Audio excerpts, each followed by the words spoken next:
ஆன்மீக நண்பர்களுக்கு வணக்கம். இப்போ நம்ம என்ன பண்ண போகிறோன்னா, கணவன் மனைவி வசியம். மனைவியை வசியம் பேசாமல் இருக்காங்கனாக்கா, அது எப்படி பேச வைக்கிறது? ஃபஸ்ட்டு நம்ம என்ன பண்ணுறோன்னா, அதை வெள்ளை தாள் எடுத்துக்கிறோம். அப்புறம் ஊதுவத்தி எடுத்துக்கிறோம். இந்த ஊதுவத்தி வந்து மல்லிகை அத்தர் ஊதுவத்தி தான் வேணும். இது ரொம்ப முக்கியமானது. ஸோ அது என்ன பண்ணுறோன்னா, நம்ம முதல்ல உட்காரும்போது பச்சை கலர் விரிப்பில் உட்காரணும், வடக்கு பார்த்து உட்காரணும், நல்ல நேரம் பார்த்து உட்காரணும், விளக்கு ஒன்று ஏற்றி வச்சுருக்கணும். ஏதாவது ஒரு உபாசன தெய்வத்துக்கு முன்னாடி பண்ணுறது சிறப்பு. ஸோ நான் வச்சுருக்கிற பலகை பார்த்திங்கன்னா மாம்பலகையில் தான் வச்சுருப்பேன். மாம்பலகை மேலே இந்த வெள்ளைத்தாள், அந்த வெள்ளைத்தாள் வந்து அப்படியே வைக்கக்கூடாது, ஒரு அட்டை. அந்த அட்டையில் இந்த வெள்ளை A4 ஷீட்டை வச்சு நாங்கள் பின் பண்ணியிருக்கிறோம். பின் பண்ணதுக்கப்புறமா என்ன பண்ணுறோன்னா, இந்த ஊதுவத்தி வந்து ஏற்றிக்கிறோம். ஊதுவத்தி என்ன எப்படி தான் இருக்கணும், மல்லிகை அக்தராக தான் இருக்கணும். மல்லிகை அக்தர் ஊதுவத்தியாக இருக்கணும். இது வந்து என்னென்னா கணவன் மனைவி வசியம். இது விஷயம் பார்த்தோன்னா, ஒருத்தருடைய மனைவி வந்து கொஞ்சம் மனஸ்தாபத்தில் பேசாமல் இருக்காங்க. அவங்கள பேச வைக்கிறதுக்கான ரொம்ப சக்தி வாய்ந்த ஒரு விஷயம். ஸோ இதுக்கு என்னென்னலாம் தேவை அப்படின்னு பார்த்தோன்னா, 6 ஆரஞ்சு கலர் மெழுகுவர்த்தி, ஸோ மல்லிகை அக்தர் ஊதுவத்தி, அது ஏற்றிடும். ரைட் ஹேண்ட் சைட்லேருந்து இருக்கணும்.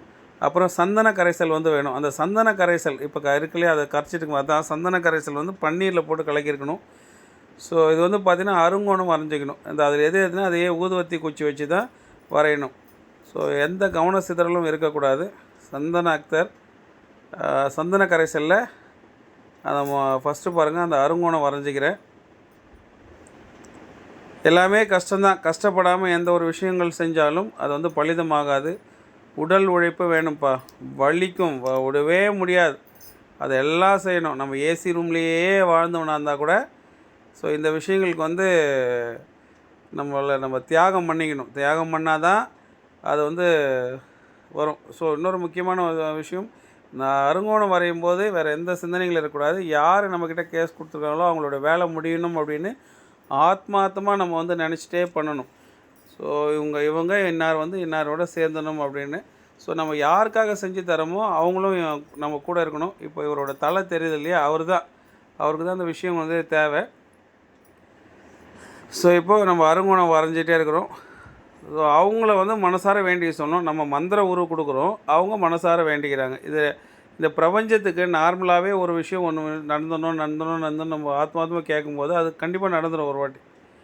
ஸோ அதே மந்திர சக்தி வச்சு பண்ணும்போது இன்னும் வேகமாக வேலை செய்யும். இதுதான் விஷயமே. இதை மட்டும் புரிஞ்சுக்கிட்டால் போதுமானது. சில விஷயங்கள் வந்து முறைப்படி செஞ்சனாவே எல்லாமே முடிஞ்சிடும். இப்போ பார்த்திங்கன்னா சந்தன கரைசல் வரைஞ்சிட்டோம். ஸோ லாஸ்ட்டாக அதை முடிக்க போகிறோம்.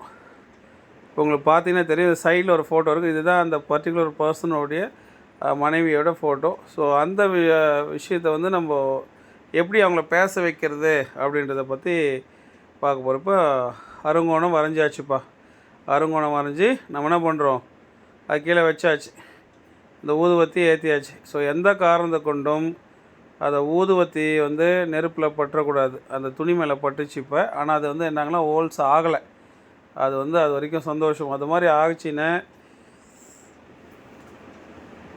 அது வந்து வேலை செய்யாது. இப்போ என்ன பண்ணுறோம், அந்த அருங்கோணத்துக்கு நம்ம சாமிக்கிட்ட வேண்டிக்கிறோம்.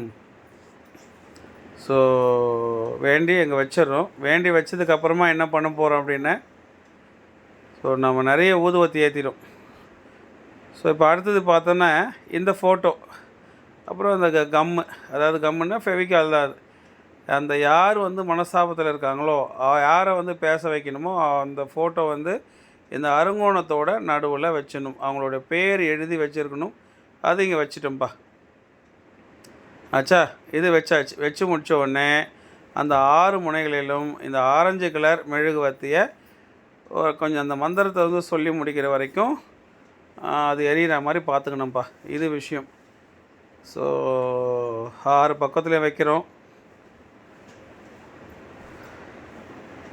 அப்படியே பார்த்தீங்கன்னா உங்களுக்கு தெரியும். அப்படியே பொறுமையாக பார்க்கணும். எந்த சிந்தனைகள் இருக்கக்கூடாது. சமதளமாக இருக்கணும். இப்போ என்ன நம்மளுடைய பாயிண்ட்னா, அவங்கள வந்து பேச வைக்கணும். ஆத்மாத்மாவே அவங்க வந்து 2 பேரும் பேசுகிற மாதிரியான ஒரு கற்பனை உங்களுக்கு இருக்கணும். ஸோ இப்போ என்ன பண்ணணும்னா, வத்திப்பெட்டி எடுத்து தீப்பெட்டியில் அந்த ஒரு மெழுகு வந்து கொளுத்துறோம். ஸோ மெழுகு வந்து கொளுத்தி அந்த ஒரு மெழுகு வச்சு எல்லாத்தையும் ஏற்றுறோம்ப்பா.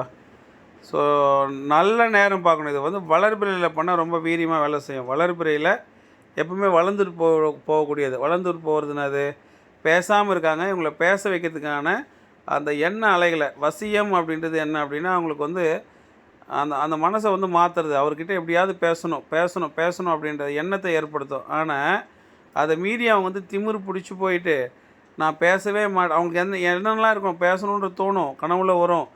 அவங்க 2 பேரும் பேசுகிற மாதிரி ஒரு டக்குன்னு எழுந்து முழிச்சு பார்ப்பாங்க, இது கனவா அப்படின்பாங்க. அப்புறம் பேசணும்னு தோணும். அப்படியும் மீறி நான் பேசக்கூடாது திமிரு பிடிச்சிருக்கிறவங்களாம் என்றைக்குமே மாற்ற முடியாது. அதனால தான் வசிய கேஸில் நிறைய பேர் ஃபெயிலியர் ஆகுதுன்ற மாதிரி சொல்கிறது. அதான் வசியம் அப்படின்றது அவங்கள ஞாபகத்தை ஏற்படுத்தக்கூடியது. அதனாலேயே அவங்க வந்து கண்டிப்பாக வந்துடுவதுனால வராது. அதுக்கு என்ன பண்ணணுன்னா மோகனம். மோகனம் அப்படின்றது பார்த்திங்கன்னா ரொம்ப அதீதமாக அவங்களால இருக்கவே முடியாது. அதை வந்து மோகனம் பண்ணும்போது கட்டாயமாக பண்ண முடியும். ஆனால் மோகனம் அப்படின்றது கணவன் மனைவிக்கு மட்டும்தான் பண்ணணுமே தவிர காதலிக்கோ அம்மா பொண்ணுக்கெல்லாம் பண்ணக்கூடாது. சரி, இப்போ நம்ம அருங்கோணத்தில் அந்த ஆரஞ்சு வண்ண மெழுகுவத்தி தான் ஏற்றணும். இந்த பரிகாரத்துக்கு ஆரஞ்சு வண்ண மெழுகுவத்தி தான் ஏற்றணும். ஸோ ஒன்று அணைஞ்சிருச்சு. அதனால் நம்ம என்ன பண்ணுறோம், திரும்ப வந்து ஏற்றிக்கிறோம். ஏற்றி முடிச்சிடும். அது பார்த்தீங்கன்னா உங்களுக்கு தெரியும், நான் வடக்கு நோக்கி உட்காந்துருக்கிறேன்.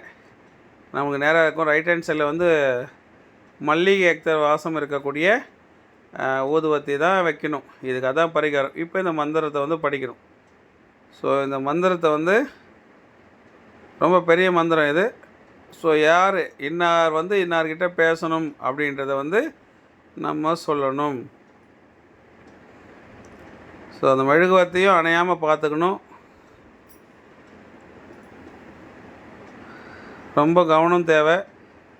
அந்த துணிலையும் பற்றக்கூடாது. ஏன் பச்சை கலரில் பண்ணணும்னா, தாந்திரிக முறையில் செய்யக்கூடிய எல்லா வேலைகளுக்குமே பச்சை கலர் விரிப்பில் தான் உட்காரணும். ஸோ இது வந்து இந்த முத்திரை, இது மகாமுத்திரைன்னு சொல்லுவாங்க. இந்த முத்திரையில் தான் கை வச்சு முதல்ல நம்ம உடம்பை வந்து ஒருநிலைப்படுத்தணும். நம்ம மனதையும் உடலையும் வந்து ஒருநிலைப்படுத்தணும். ஒருநிலைப்படுத்துறது வந்து என்னென்னா, மூச்சை உள்ளே இழுத்து அந்த ஒரு எண் இப்போ 10ன்னு சொல்கிறேன்னா 10, மூச்சை உள்ளே இழுக்கிறோம் 10 அப்படின்றோம். திரும்ப உள்ளே இழுக்கிறோம் 9, திரும்ப உள்ளே இழுக்கிறோம், அப்படியே வரோம். இது மாதிரி ரிவர்ஸில் சொல்லும் போது நம்ம எண்ணங்கள் வந்து வேறு எங்கேயும் சிதறாது. நம்ம எதை நோக்கி பேசுகிறோமோ அது வந்து நடக்கும்.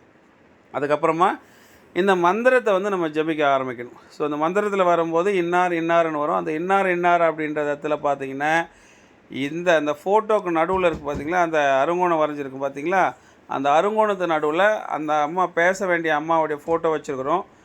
ஸோ அவங்க வந்து இவர்கிட்ட பேசணும். நம்மக்கிட்ட கேஸ் கொடுத்துருக்காருல, அவர்கிட்ட வந்து பேசணும் அப்படின்னு சொல்லிட்டு ஆத்மார்த்தமாக நம்ம வேண்டிக்கணும். நம்ம மந்திர உச்சரிப்போடு நம்ம சொல்லுவோம். அந்த கேஸ் கொடுத்தவரும் பக்கத்தில் இருக்கார். அவர் வந்து எப்படி நார்மலாக என் முன்னாடி என்னை புரிஞ்சுக்கணும், என்கிட்ட பேசணும் அப்படின்ற மாதிரி அவர் வேண்டிப்பார். ஸோ நார்மலாக வேண்டிக்கிறதும் நம்ம மந்திர சக்தி வச்சு உருவேற்றி பண்ணுறதுமே வந்து பார்த்தா ரெண்டும் சேர்ந்து என்ன பண்ணுது, ஒரு வேலையை வந்து செய்யுது. ஸோ இதுதான் ரொம்ப முக்கியமான ஒரு விஷயம்.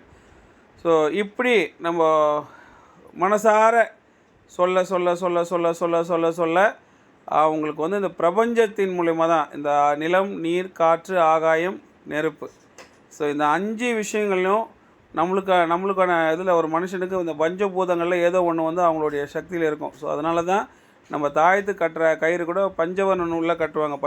பஞ்சவர்ண நூலில் கட்டினாங்கன்னா ஸோ வீரியமாக வந்து வேலை செய்யும். எப்படி வீரியமாக வேலை செய்யும், ஏதோ ஒன்று அவங்களுடைய ராசிக்கு இருக்கிறது இருக்கும். கண்டிப்பாக அது வந்து பலிதம் ஆகிடும். இது விஷயம்.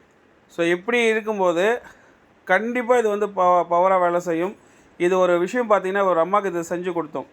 அதில் சுவாரஸ்யமான விஷயம் என்னென்னா, இதை செஞ்சு கடைசியில் பார்த்தோன்னா ஆரஞ்சு வண்ண பட்டு துணியில் கட்டி அதை மெழுகுவத்தி அணைகிற தருவாயில் என்ன பண்ணணும், அதெல்லாம் எடுத்துகிட்டு ஆரஞ்சு கலர் பட்டு துணியில் கட்டி இது என்ன பண்ணால் தலகாணி கீழே வச்சுக்கணும். தலகாணி கீழே வச்சு படுத்துக்கணும். அதிகபட்சம் ஒரு மாதம் தான், அதுக்குள்ளே ரிசல்ட் தெரியும். இந்த வேலையை முடித்த உடனே ஒரு அம்மா கொடுத்தேன். அவங்களுக்கு வந்து பார்த்திங்கன்னா அவர் பேசவே இல்லை, இவங்க நம்பரை பிளாக் பண்ணிட்டார். ஸோ இதை வைத்துன்னு போய்ட்டு அந்த அம்மா வச்சு படுக்கிறாங்க. இந்த அம்மாவுடைய ஃபோன் என்ன ஆகுதுன்னா உடஞ்சிருது. இந்த அம்மா எடுத்து போய் வச்சுருக்காங்க. 7வது நாள் அந்த ஃபோன் உடையுது. ஆனால் இவங்களுக்கு என்ன வருதுன்னா 8வது நாள் அவர் யார் பேசாமல் பிளாக் பண்ணாரோ அவர் கால் பண்ணுறாரு. ஆனால் இந்த அம்மா நம்பர் வந்து அவருக்கு சுவிட்ச் ஆஃப்னு காட்டும் இல்லையா. ஆனால் இவங்ககிட்ட ஃபோன் இருக்குது. என்ன ஃபோனு? இன்னொரு ஃபோன். இந்த அம்மா வாடகை வீட்டில் இருக்கிற ஹவுஸ் ஓனர் அம்மா இவங்க ஃபோன் உடஞ்சதுனால அவங்கக்கிட்ட இருக்க இன்னொரு ஃபோன் கொடுக்குறாங்க. ஆனால் சிம்லாம் இவங்க மாற்றலை. அவங்கக்கிட்ட இருக்கிற அதே நம்பர் தான். யாருக்காவது பண்ணோன்னா அவங்க பையன்கிட்ட மட்டும்தான் இவங்க பேசுவாங்க. சரி, இந்த ஒரு விஷயம்.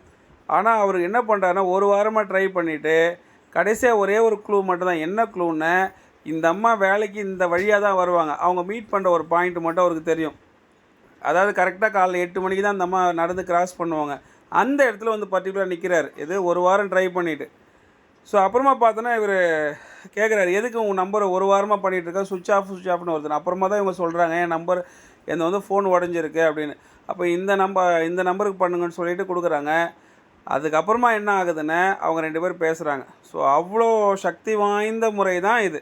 அவங்க வந்து அவங்களுக்கு இந்த வேலை செய்யும்போது என்ன ஆச்சுன்னு, இது வந்து ஒரு மனைவி பேசலைன்னு கணவர் கொடுத்துருக்காரு, அதுக்கு செய்கிறோம். ஆனால் அவங்களுக்கு செஞ்ச வேலை அந்த கணவர் பேசலைன்னு அந்த அம்மா கொடுத்தாங்க. அந்த அம்மா வந்து பார்த்திங்கன்னா, அந்த அம்மாவுக்கு செய்யும்போது இந்த பச்சை கலர் விரிப்பு மேலே நெருப்பு பட்டுடுச்சு. அதுக்கப்புறம் திரும்ப நான் இன்னொன்று வச்சு செஞ்சேன். அம்மா உங்களுக்காக பண்ணது வந்து இந்த இது பற்றிக்கிச்சுமா, அதனால் முடிஞ்சால் இந்த வேலை முடிஞ்சதுனாக்கா எனக்கு பச்சை கலர் ஒரு வேஷ்டி வாங்கி வந்து கொடுங்கண்ணே. அவங்க வந்து பார்த்திங்கன்னா அந்த 2 வாரம் ஆயிடுச்சுல, ஒரு வாரமாக ஃபோன் சுவிட்ச் ஆஃப். அதுக்கப்புறம் பேசிட்டாங்க. பச்சை வேஷ்டி எடுத்து கொடுத்துட்டு ஸ்வீட் எடுத்து வந்து சாமிக்கிட்ட வைக்கிறாங்க. என்னென்னு கேட்டாக்கா, இந்த மாதிரி விஷயம் அப்படின்றாங்க. ஸோ உங்களுக்கு அந்த விஷயம் புரியும்னு நினைக்கிறேன். இது அவ்வளோ சக்தி வாய்ந்த முறை. நம்ம மனசார செய்யணும். அவங்கள என்ன பண்ண, அவங்க சிம்பிள் தான். இதை வேலை முடிச்சதுக்கப்புறமா அவங்களோட தலகாணி கீழே இதை வச்சு படுத்துக்கணும்ப்பா. எவ்வளோ நாள்லாம் கிடையாது, அதிகபட்சம் 1 மாதம். 1 மாதத்துல ரிசல்ட் வந்து கிடைக்கும். ஸோ நம்ம முறைப்படி உபாசனை எடுத்துருக்கணும், ஆத்மாத்மாக செய்யணும். அந்த மந்திர அலைகளை வந்து நம்ம கரெக்டாக உச்சரிக்கணும். அந்த பீஜியம் வந்து ரொம்ப முக்கியம். ஸோ இப்படி செஞ்ச எப்பேற்பட்ட எப்படி சொல்கிறது, ஒரு மாதிரி பிடிவாதமாக இருக்கிறவங்கள கூட நம்ம பேச வைக்கலாம். இந்த முறையில் நான் ஜெயிச்சு காமிச்சிருக்கிறேன். ஸோ வேணுன்றவங்க நீங்களும் வந்து பண்ணிக்கலாம்ப்பா. நீங்கள் வந்து பண்ணணுன்னு முறைப்படி உபாசனை பண்ணுங்கள். முறைப்படி எந்தெந்த நேரத்தில் உட்காந்து பண்ணணுன்றதெல்லாம் இருக்குது. அப்படிலாம் பண்ணிங்கன்னா நீங்களும் ஜெயிக்கலாம். ஸோ உங்களுக்கு தேவைப்படுறவங்க நீங்கள் வந்து தொடர்பு கொண்டு இதையும் செஞ்சுக்கலாம்ப்பா. சரிங்களா? தெரியாமல் எந்த விதமும் தப்பாக பண்ணிடாதீங்க. நல்ல விஷயத்துக்காக மட்டும் பண்ணுங்கள். வெற்றி நிச்சயம். நன்றிப்பா, நன்றி. அடுத்த வீடியோவில் பார்ப்போம். நன்றி.